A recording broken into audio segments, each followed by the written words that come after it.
اللہ ولی الذین آمنوا یخرجہم من الظلمات الی النور. اللہ تعالیٰ ولی ہیں، دوست ہیں ایمان والوں کے، ان کو اندھیروں سے نکال کر نور کی طرف لے کے آتے ہیں، لائٹ کی طرف لے کے آتے ہیں. سورہ غافر آیت نمبر 7 فرشتوں کا کال نقل کیا گیا ہے کہ فرشتے اللہ تعالیٰ سے دعا کرتے ہیں کہ اے اللہ ایمان والوں کو بخش دے، ان کے لیے استغفار کرتے ہیں.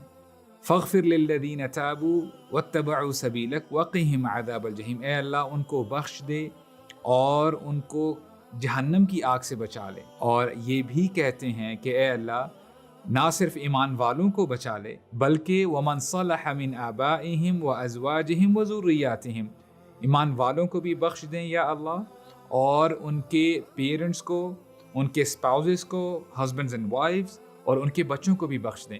اور فرشتے یہ کہتے ہیں ایمان والوں کو نحن اولیاؤکم فی الحیات الدنیا وفی الآخرہ، کہ ہم تمہارے دوست ہیں اس دنیا میں بھی اور آخرت میں بھی. Let me share a story with you.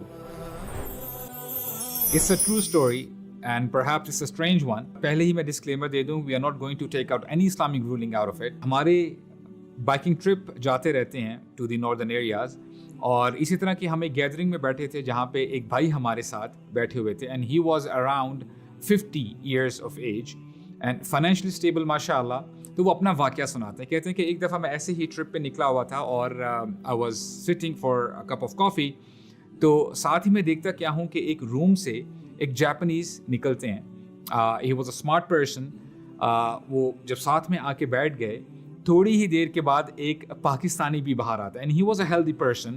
تو جیسے ہی وہ باہر آیا سیم روم سے, شیطان نے میرے اندر وسوسہ ڈالنا شروع کر دیا کہ کچھ نہ کچھ گڑبڑ ہے. تو آؤٹ آف کیوریوسٹی میں اس کے پاس گیا اور میں نے پوچھا کہ جی آپ کا کیا معاملہ ہے, what are you doing over here. تو جاپنیز نے بتایا کہ I am an IT engineer اور میں مدینہ میں سروسز پرووائڈ کرتا ہوں, اور یہ جو صاحب ہیں basically he is a contractor اور انہوں نے ہی مجھے ہائر کیا اور ہم وہاں پہ مدینہ میں ہمارا آنا جانا لگا رہتا ہے. تو کہتے ہیں جیسے ہی انہوں نے مجھے یہ بتایا میرا شیطان تو بھاگ گیا. تو یہاں پہ ایک لیسن جو میں نے سیکھا کہ we don't have to be judgmental, کہ ہم بہت جلدی بدگمانی کی طرف چلے جاتے ہیں. اللہ تعالیٰ فرماتے ہیں کہ بدگمانی یہ گناہ کی طرف لے کے جاتی ہے. اور مجھے تھوڑی سی امبیرسمنٹ بھی ہوئی کہ ایسا نہ ہو کہ یہ لوگ مجھ سے یہ پوچھ لیں کہ کیا آپ مدینہ گئے ہیں, حالانکہ میرے پاس پیسہ سب کچھ تھا لیکن میں ابھی تک مدینہ نہیں گیا تھا, مجھے مکہ میں جانے کا موقع نہیں ملا. Perhaps I did not think about it. تو آخرکار انہوں نے پوچھ ہی لیا کہ آپ مدینہ گئے ہیں, تو مجھے جواب دینا پڑا کہ نہیں میں ابھی تک مدینہ نہیں گیا. تو اس قصے کے بعد میرے اندر احساس پیدا ہوا کہ I have to go to Makkah, I have to go to Medina for performing Umrah and Hajj. مدینہ جانے کے احساسات ابھی میرے دل میں چل ہی رہے تھے کہ کچھ دنوں کے بعد, چونکہ یہ پنجاب میں رہتے تھے, کہتے ہیں کہ مجھے اسلام آباد آنا پڑا اپنی گاڑی کی جو رجسٹریشن کارڈ ہے اس کو رینیو کروانے کے لیے. تو اس بار میں نے سوچا کہ میں اپنی گاڑی میں جانے کی بجائے بس میں جاتا ہوں. اور پھر یہ جب بس میں داخل ہوتے ہیں دیکھتے کیا ہیں کہ ان کی سیٹ کے پاس ایک بزرگ بیٹھے ہوئے ہیں. He was wearing white clothes, shining clothes. ان کی سفید داڑھی ہے, سفید ٹربن ہے, اور ان سے پرفیوم کی اسمیل بھی آ رہی ہے. تو میں جنرلی بیٹھ جاتا ہوں اور میں نے بک ریڈنگ سٹارٹ کر دی. اور جب ہم آدھے راستے پر پہنچے بھیڑا کی طرف, میں نکلتا ہوں, I did some shopping, اور میرے ذہن میں خیال ہی نہیں رہا کہ میں تو بس میں آیا ہوں. اور جب میں نے باہر آ کے دیکھا بس was not there, اور بس دور جا کے کھڑی ہوئی ہے. تو پھر میں بھاگتا بھاگتا بس کی طرف جاتا ہوں اور دیکھتا کیا ہوں کہ ان بزرگ نے سب کو روک کے رکھا ہوا ہے کہ جی آپ نہیں جا سکتے, میرا ساتھی ابھی تک آیا نہیں ہے. تو میں نے آتے ہی ان بزرگ کا شکریہ ادا کیا and we sat down and we started talking. اور پھر وہ بزرگ اپنے بارے میں بتاتے ہیں کہ جی میں مدینہ میں رہتا ہوں اور میں مسجد نبوی میں ایز اے کلینر کام کرتا ہوں, اور اپنا نام بھی بتاتے ہیں اور جہاں پہ وہ رہتے ہیں اس کا بھی نام بتایا. تو مجھے پھر تھوڑی سی امبیرسمنٹ ہونے لگی کہ ایسا نہ ہو کہ یہ بزرگ بھی مجھ سے پوچھ لیں کہ کیا آپ نے مدینہ وزٹ کیا ہے. تو آخرکار بزرگ پوچھ ہی لیتے ہیں, اور میں نے سر جھکا کر کہا کہ میں ابھی تک مدینہ نہیں جا پایا. تو ان بزرگ نے مجھے تسلی دی کہ تم بہت جلدی مدینہ جاؤ گے. اور میں پھر جب اترا بس سے وہ اپنے راستے پہ چلے گئے اور میں پھر اپنے کام کی طرف چلا گیا. اور جب میں کام کر کے واپس آیا شام کو, تو سرپرائزنگلی ہوا کیا کہ میرے فادر نے مجھے اپنے روم کی طرف بلایا. کہتے ہیں کہ بیٹا you have to pack up your bags, we are going for Umrah. اور میں بڑا سرپرائز ہوا کہ ابھی صبح ہی یہ واقعہ ہوا اور ابھی مجھے خوشخبری مل رہی ہے. اور پھر ہم ایونچولی مدینہ پہنچ ہی گئے اور وہاں پہ جتنے لوگ تھے مسجد نبوی میں نے ان سے پوچھنے کی کوشش کی ان بزرگ کے بارے میں, ان کا نام بھی بتایا, ان کی ڈسکرپشن بھی بتائی, لیکن انہوں نے مجھے کہا کہ ایسا بندہ, اس حلیے کا بندہ یہاں پہ نہیں رہتا. اور میں نے اس کے بعد ملٹیپل ٹائمز عمرے کیے لیکن اس بندے کا کچھ بھی پتہ نہیں چل سکا. اور جب یہ سٹوری اپنی بتا رہے تھے, he raised his head and he had tears in his eyes in the end of the story.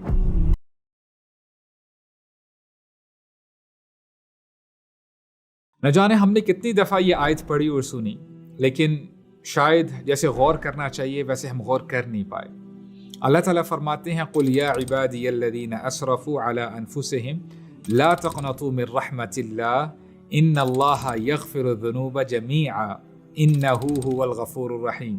تھوڑی سی گرامر کی بات, اس کو ان پیک کرنے کی کوشش کرتے ہیں, شاید کہ دل میں بات اتر جائے اور ہم اپریشیٹ کر سکیں. امیجن کریں کہ اگر ایک بچہ بار بار نافرمانی کرتا ہے اپنے پیرنٹس کی, تو پیرنٹس اینڈ میں آ کے یہ نہیں کہتے کہ اے میرے بچے ادھر آؤ, وہ غصہ ہوتے ہیں اس سے. لیکن اللہ تعالیٰ فرماتے ہیں یا عبادی, اے میرے بندو جنہوں نے اپنے اوپر ظلم کیا ہے, تم نے گناہ کیے ہیں, میں ہی تمہارا مالک ہوں اور میں ہی تمہارا رب ہوں. اور پھر کیا فرماتے ہیں لا تقنطوا من رحمت اللہ, اللہ تعالیٰ کی رحمت سے مایوس ہرگز نہ ہونا. اور اگر ہم یہاں پہ رک بھی جائیں, آیت اگر یہاں تک ہوتی تو امید دلانے کے لیے بہت کافی تھا. لیکن اللہ تعالیٰ پھر فرماتے ہیں ان اللہ یغفر الذنوب جمیعا, یقیناً اللہ تعالیٰ تمام گناہوں کو معاف کر دیتے ہیں. اللہ تعالیٰ نے کیا فرمایا, اننا which means indeed, یقیناً. اللہ تعالیٰ کو یقیناً کہنے کی ضرورت نہیں ہے, اللہ تعالیٰ کی بات ویسے ہی سب سے زیادہ اوتھینٹک ہے. اور گرامیرینز کہتے ہیں کہ there are two types of sentences, جملہ فعلیہ اور جملہ اسمیہ. اور جنرلی جملہ اسمیہ میں زور زیادہ ہوتا ہے, تو اللہ تعالیٰ نے جملہ اسمیہ یوز کیا بات کرنے کے لیے, زور پیدا ہوتا ہے. اور پھر اللہ تعالیٰ نے یقیناً کہا ان اللہ یغفر الذنوب, اور جو ذنوب ہے اس کا مطلب ہے تمام گناہ, سارے گناہ. اگر یہاں پر بھی سینٹینس آ کے سٹاپ ہو جاتا تو سمجھنے کے لیے کافی تھا کہ یقیناً اللہ تعالیٰ تمام گناہوں کو معاف کر دیتے ہیں.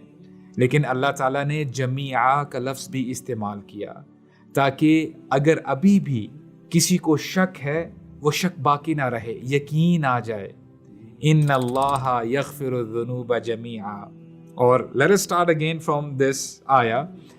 قل یا عبادی الذین اسرفوا علی انفسہم لا تقنطوا من رحمت اللہ ان اللہ یغفر الذنوب جمیعا.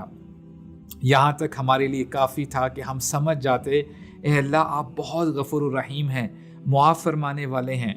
لیکن اللہ تعالیٰ پھر سینٹینس کو کنٹینیو کرتے ہیں, فرماتے ہیں انہو هو الغفور الرحیم. دوبارہ یقیناً کہتے ہیں لا الہ الا اللہ, یقیناً اللہ تعالیٰ ہی سب سے زیادہ بخشنے والے اور سب سے زیادہ رحم کرنے والے ہیں. اینڈ دین اگین گرامر کی بات ہے, یقیناً کا لفظ استعمال کرتے ہیں اللہ تعالیٰ, انہو یقیناً وہ, اور پھر ہوا اللہ تعالیٰ فرماتے ہیں. اور گرامیرینز کہتے ہیں کہ جب ہوا اینڈ ہوا اور ہوا جب مل جاتے ہیں تو مطلب بن جاتا ہے کہ وہ ہی, کہ اللہ تعالیٰ ہی کیا ہیں, غفور, بخشنے والے ہیں.